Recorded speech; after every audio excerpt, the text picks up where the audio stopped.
there is nothing to say about non-duality. Yeah. And then you can say, okay, I'm going to try and stay silent about it.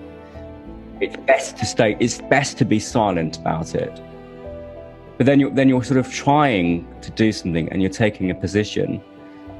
Something is non-duality and other things are not non-duality. Anything we say, whether we say banana or Brahman, anything, it's all pointing to the same. Banana is Brahman, Brahman is banana, isn't it, really? Is that the fruit sutra? Yeah, that's the fruit teacher, isn't it? Yeah. I thought so. I was thinking about this earlier. I seem to have gone through this apparent journey of, like, I was a baby and everything was in this, as far as I can remember, or as far as we know, this oceanic boundlessness of this conceptless, pure, original state of no thoughts, and maybe some very simple thoughts, but no sort of symbols for them and concepts and stories surrounding these things. And everything was taken care of one way or another, even if there was pain, or depending on how good your parents were, like whether you were fed at the right time or not, there wasn't really a problem as such. It was just a completely spontaneous reaction to the moment in this oceanic state.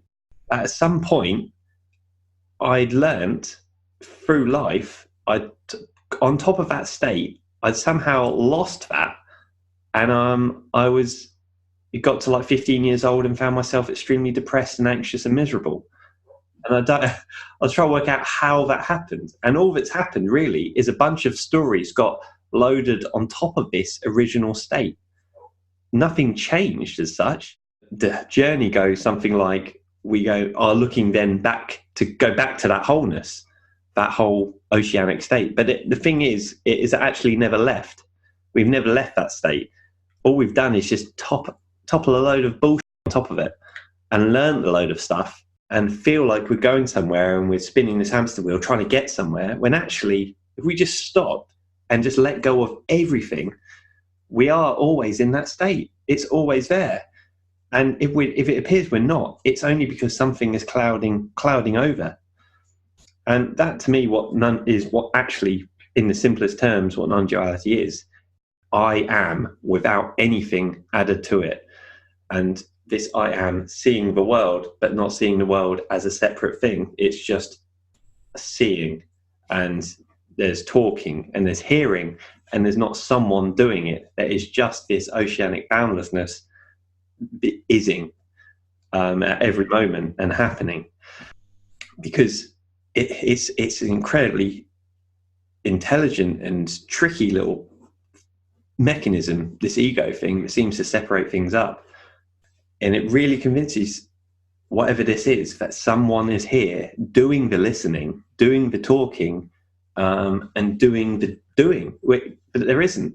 I'm certainly not in control of what goes into my ears. I'm not listening. I'm not going, I'm going to listen to that, but not this. It's listening's happening. I don't know what words are coming next. I literally have no idea what word is going to come next. But I'm convinced, the ego has convinced itself that it is producing the words, and it is coming up with the sentences, and it is forming them. We've never actually gone anywhere, never done anything. We've never been anywhere from home, but it seems we have, and it seems we have to go somewhere to get back there. If we can just see through the story, we can just stop in our tracks immediately, and there's no problem whatsoever.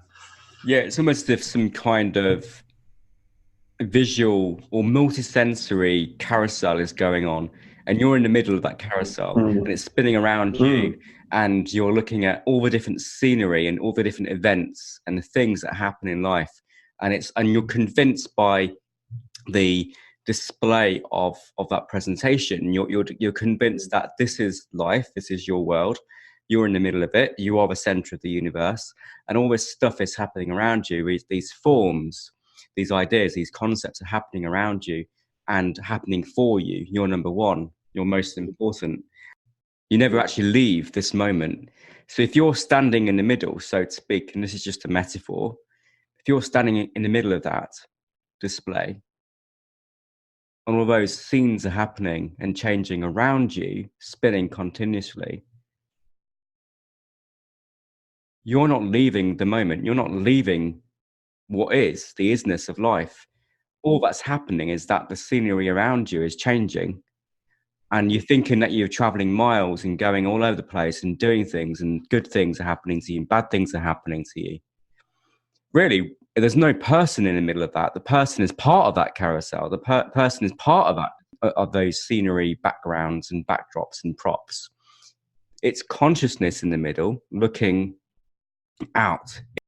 Then at that point, we have to sort of drop that metaphor and say, well, there's no consciousness divided from the display of life. If consciousness wasn't there, then that ever revolving and evolving carousel wouldn't be. It's not at the center. Consciousness is not at the center as an entity looking out into the universe, traveling around. Oh, I'm pure. I'm consciousness. I found my true self. I'm consciousness. I'm going to embody it, and I've integrated it, and I'm carrying it around with me. Yeah, embody it. Embody what I already am. Yeah, I've become it. I've become pure consciousness. Somehow I have to try and imbue the world with my consciousness, with this consciousness, and convert everyone into that purity, which is all just spiritual arrogance and bullshit nonsense. So it can be a beautiful realization at that point, but it's not the end. So there is no center. There is no, as Jeff Foster would say, it's life without a center, isn't it? Oh, Jeff, shout out. Yeah. Big up. Yeah. So it's like there's no person or consciousness in the center of the world, of the universe, in which this rotating display of imagery and sensory presentation is going on.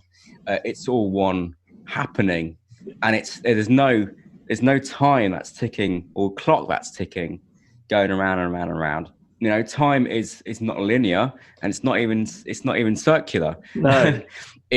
It is simply an idea. It's something we've overlaid onto this isness, onto its presence, this present moment, and that's a moment without time. It's a timeless moment. Exactly. It's an agreed upon. Yeah, it's an agreed upon idea, isn't it? That seems consistent, so that we can make things happen and meet up at a particular point in this eternity. To the human mind, eternity is just too vast. It's too boundless to comprehend, and you can't comprehend it with the human mind. So therefore, everything's split up into moments and minutes and hours and years, and we do the same with all this stuff, all these forms, and with our identity. Everything's split up because life is infinite. So how do you work with that? How can you get anything done with that? How can you progress towards utopia? How can you progress towards getting anything to eat or going to bed or getting shelter or keeping your family alive? You can't really work with that. It's got zero survival value knowing the infinite, has it? We're scared of death. Very scared of death. That is the worst possible thing that could happen as far as a human's concerned. Everything that goes in that direction makes sense. And if you go the opposite direction to that, where death actually doesn't exist, we're existing only in this perpetual now, and we are infinite, and there's not many of us, there's only one of us, then that's seen as crazy. That's like, what? No, you're crazy. That can't possibly be the way things are. But that just is the way things are. If you contemplate it long enough, you will come to that conclusion, and it's not a philosophical conclusion. It's just an obvious isness of seeing. Yeah, it's a seeing. You can just say, well, life is taking care of it. We don't know. We can't fathom actually what is really going on. It's like we're seeing part of the film at the moment, aren't we? We can only see a sliver of the film at a time, but we don't know the ending of it, or we're only on one page of a book, but we don't know how the book's going to turn out. And at this sliver, nothing really makes sense. When reading a book, for example, the whole book's there completely finished in your hands, but you can only read one word at a time. And so we can't possibly take it all in. We don't know what any of this is. I don't know what a thought is. I don't know what a feeling is. I think I do, but that's another thought. I've let myself believe, or the ego has let itself believe it knows what's going on because that makes it feel safe. Well, I don't have a fucking clue what's going on. All I know is I exist. I think I can say that. Something's happening, and something is being perceived. Awareness is happening. I'm certain I can say that. That's about as much as I can say.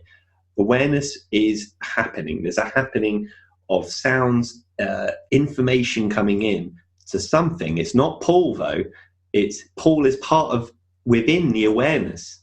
The room is within the awareness. The room is actually inside of this awareness, and Paul is inside of that, not the other way around.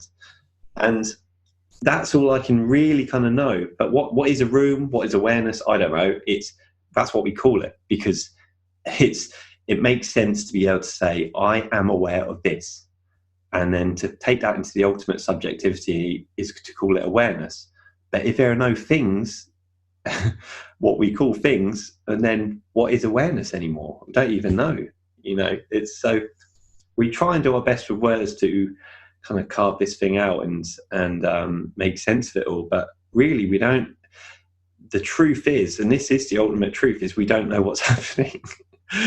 But there's kind of a peace with that as well. There's kind of something really beautiful about that, and mysterious, and not like something's been hidden from you, but because it's open. It's a very open feeling. You don't have to trap things in and box them up like we want to, because we don't know what anything is. And I can feel scientists flipping out at this message, because the idea of science is to know everything, isn't it? They don't even know what they're measuring. Like, if you take a scientist's point of view, say even a neuroscientist measuring brains, do we even know brains exist? What are brains? It's a congregation of cells. What are cells? No idea. Like, they're observed, but what do we know beyond that? There is no way to know. If we apply knowledge to this existence, then we're kidding ourselves. It doesn't mean that it's bad to, or wrong to, or that we shouldn't. I mean, it's infinitely creative and joyous to attempt to try and find words and to express it. This is what's always happening. All of this manifestation is that. It's that joy. It's that expression. It's that creativity. That's what it all is. So there's no sort of need to try and censor the expression of the understanding. I mean, yeah, there's apparently and relatively good expressions and not so good expressions, but it's all happening within a perfect expression. All of it is one perfect expression. If there's a surrender into not knowing, there is a freedom with that. There's a liberation with that, the freedom from the known. You no longer have to be imprisoned in the known, which is very restricted, very limited, with a lot of suffering. If you can really, as you say, sort of surrender and let go into that not knowing, then a different type of knowing reveals itself, doesn't it? It's not a knowing that I can now model out everything and I know the final answer of God's plan or anything like that. It's just a knowing, a sort of a pure knowing of what is, and the nature of that, in a way, by just surrendering all concepts and ideas about it. It's a sort of a deeper knowing, not a knowing you can write down and say, oh, this is it, or this is the formula of it. But it's known deeply, and there's sort of a real peace in knowing, and that's the challenge, is then to express that, but which cannot be expressed. David Carr says, does exist, cannot be expressed. But in the end, that's what poetry and what art and everything else and what we talk about is. It's just, this is what we do. We talk to each other. It's just another form of that expressing itself, trying to express itself to itself for the joy, just for the joy of it. I mean, why else are we here doing this? It's just, if there is a joy, knowing we're going to fall short of pointing and perfectly expressing what is, but also knowing we can't possibly fail because we are what is, and what is said is what is, and what is pointed to it also is what is. J. Krishnamurti said, We carry about with us the burden of what thousands of people have said and the memories of all of our misfortunes. To abandon all of that totally is to be alone. And only such a mind can see that which is truth and that which is not measurable by words. So, yeah, letting go of all of that inherited stuff, which is all just speculation and assumptions. It's a difficult place to be as well, to let go of all of that, isn't it? Because the natural way of the mind and the ego is to want to know more. And it's actually a difficult place to let go of all concepts, all ideas, all knowledge that you think you know about anything, because that does leave you feeling very vulnerable. But if you can then be with that and relax into it, actually that's where it is.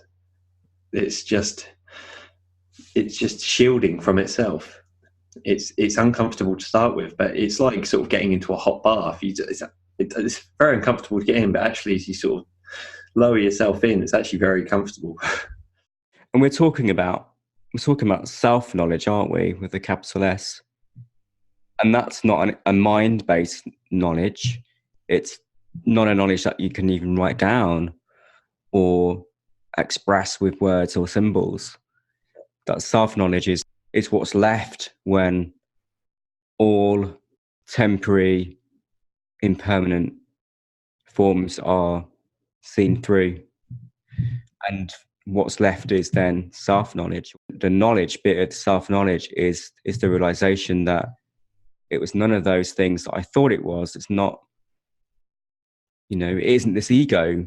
Because a lot of the time, it's almost as if the ego is turned into a god. The ego is all knowing, all seeing, or at least wants to be all knowing and seeing. It sort of divides and conquers. It's all powerful. It has a will of its own, and it's the center of the universe. So the ego is sort of turned into a god. And with self-knowledge, you realize that the ego is not God. The ego is just one facet of God. Not only that, but you realize that actually the self is everything, all of the forms, all of the ideas, all of the concepts, even the ego. The self is the ego. But the self, with a capital S, the self cannot be restricted to that ego. And the ego basically is just a sense of me, isn't it? Yeah. It's just my sort of biographical cloud of memories and images and sensation and roles and various sort of snippets of identity that comes together in any given time in relation to other egos, which there aren't other egos, really. There aren't entities that are interacting with each other. That's the illusion. There aren't entities. That's it. And also the magic as well, isn't it, of it? Yeah. Like, the fact that we can even have this conversation is just, there's something incredible about that. But that it's not happening at all, that it's all happening within the self, the one self, not two.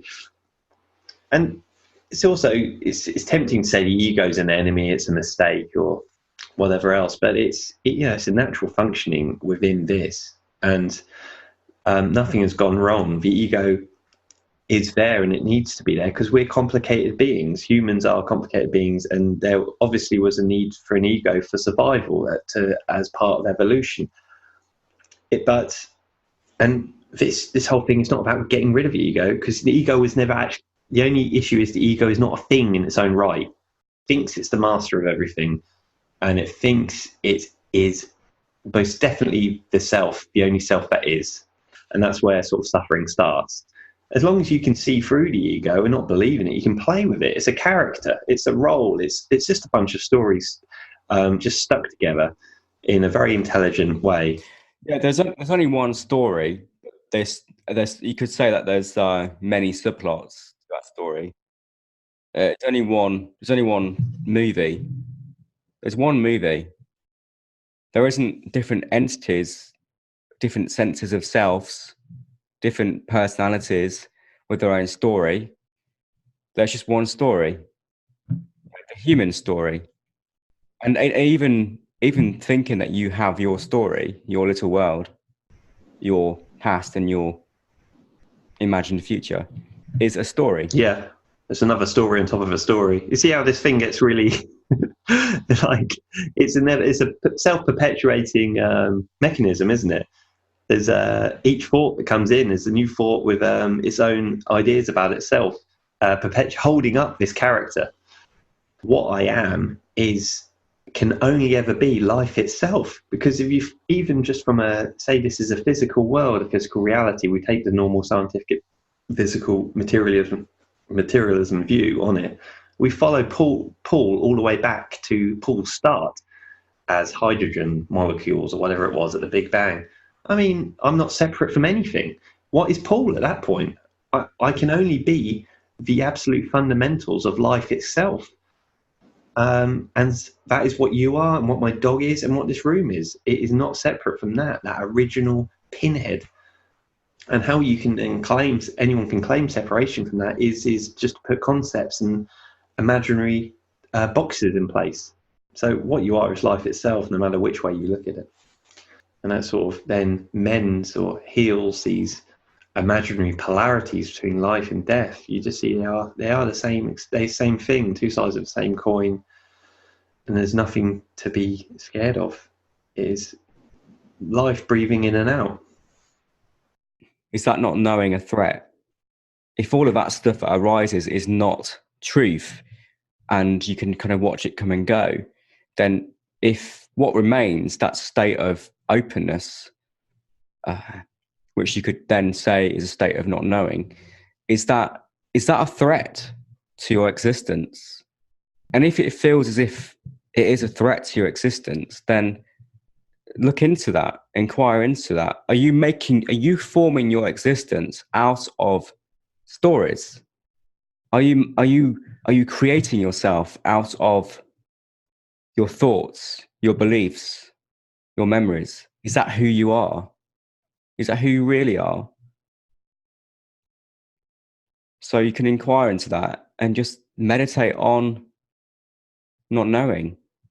And yeah, ask if anything's a threat, if that not knowing, that openness is a threat to your existence. If it's not, then just be with it. If it is, then question why it is. Why is it that it seems like a threat? Even if you don't know who you are, what's being overlooked is you are. You don't need to know who you are. You are. That is the absolute, and that's the answer. Well, not the answer, but that is as far down as we can go. You are, and that's the miracle of life. Really, you are. You don't know where you came from, how any of this arose, what it is. What is this universe? I don't know who I am. What are humans? What are animals? But I am. You are. And that's amazing that we're able to perceive and be. That's the miracle of it all.